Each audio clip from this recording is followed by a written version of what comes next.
who's standing behind you now. You may know Ravi. He's from the Khalsa Aid, isn't it? Hi, good to see you, Ravi. Good to see Thank you you very much for coming along. Now, Thank you. tell us about the work your charity's been doing here. We've been seeing you and others working down there on the riverbank there, making that path an awful lot safer that people have got to use. Why have you come down here? Can we first say, I've been here since yesterday morning with our team, and I read the report about a young boy dying in Chertsey, and we must keep these tragedies in mind and pray for the family.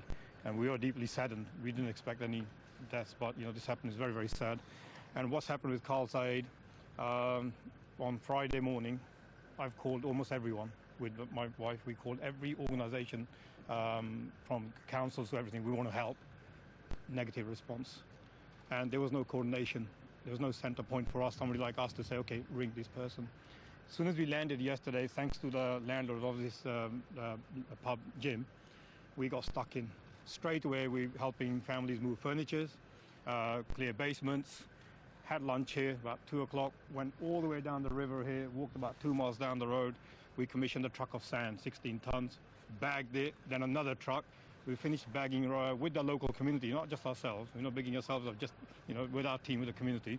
We bagged about over 1,000 sandbags, about 30 to 40 tons of sand. We're all aching. And then the boys from our team, called Middle and the Langar Seva guys, they're working there, the group of Sikhs, we're strapping lads. We want to do something. I said, get down here. They need to put wood chipping all the way along. And 6 of them arrived this morning, and they've been digging deep. They've been, you can see it, more and more is coming. They're loading other wheelbarrows and getting stuck in.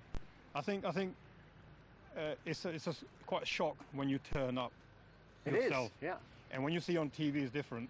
And I think Sky coverage has been fantastic, and that's what's really got us here now as well. Just want to ask you, Mr. Farage, what do you make of this? The way Khalsa Aid has been absolutely weighing in here. Fantastic. And it's funny, isn't it? When there are disasters overseas, and I accept that the Philippines is worse than what's happening here, but when there are disasters overseas, the British are very quick to send money and to send people. And it feels to the people living here that we have a serious problem here, and no one does anything, and no one cares. And I think what you guys have done is a fantastic gesture. Yeah, but I just wanted to ask you, Ravi, what do you make of Mr. Farage's point about some of the money that Britain spends? We are a mighty, powerful G8 economy. Isn't it right that we spend quite a lot of our money overseas to help others who are less fortunate? You've been in those situations, haven't you? Yeah, we've been in the front end of it, and I think there is a case for regimes that have nuclear programs for their foreign aid, but as a humanitarian, I don't think we should cut any humanitarian aid.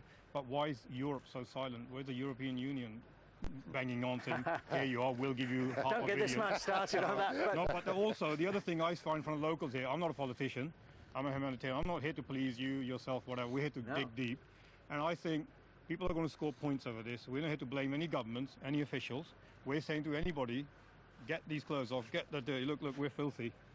Get stuck in for a couple of days, then give your opinion, what you feel. It's not always about money. People seem to always blame money. When we walk into that house to help someone clear their furniture, they've got young kids, it's that hope somebody brings when they take a step over their door saying, we're here for you. But it's heartening, isn't it, Mr. Farage, to see people of all races, all religions who are British just digging in. Absolutely brilliant. No, I think this gesture will stick in people's minds for a very long time to come. And that European Union point, I mean, they've got these funds. We know about the special funds they have. Yeah. Would you be happy to see those accessed and some of the UK's own money, I suppose, being recycled to and get coming some back? of our own cash back would be a good thing. It'll take months. And because we're British, we're incredibly unpopular over there at the moment. Look, let's not rely on Europe to sort this out. Let's sort this out ourselves. You're quite right. People need physical help here, but also, just for a tiny sum of money, the government can say to people they'll suffer no financial loss. But then again, as well. we keep talking about money again. I'm sorry to interrupt. Yeah. Like when we were coming here, we were told by some people, you don't need money, you don't need to come here. People are insured, like we made a point earlier. Yeah, but they're not really, Insurance company is not going to turn up to give you that moral support. No. The public are, the community is, and I've 15 years of doing this sort of work. I've never seen such a resilient community and getting so together. And also, one last point here, very quickly, I think it's very, very important that if people are feeling now dredging the river is one answer, and they're not happy with politicians, then dredge your local, dredge Parliament, get the politicians out that you don't want, put the people you want in. Very And that's my good. message to the Very local people. good. Are you a UKIP member? I don't know. because someone here wants to recruit you. I do, absolutely. It's easy. It's very easy to blame all the time. Let's just do something ourselves. If people want to come here, Yeah.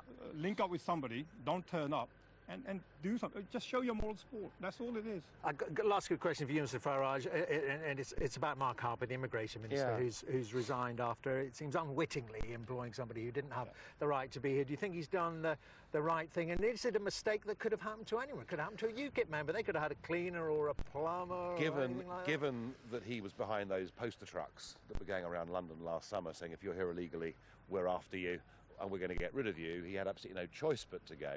I don't for a moment think he did it deliberately. Of course he didn't.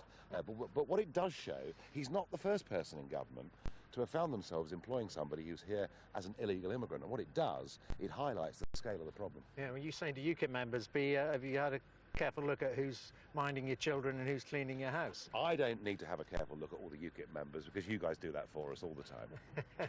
Okay, well, listen, guys, nice to see you. Thank you very much indeed. Thank you. Farage, Ravi Singh. Very good to have you here, and we'll let you, Ravi, get back and do all your good work there on that riverbank. We're going to take a short break now. When we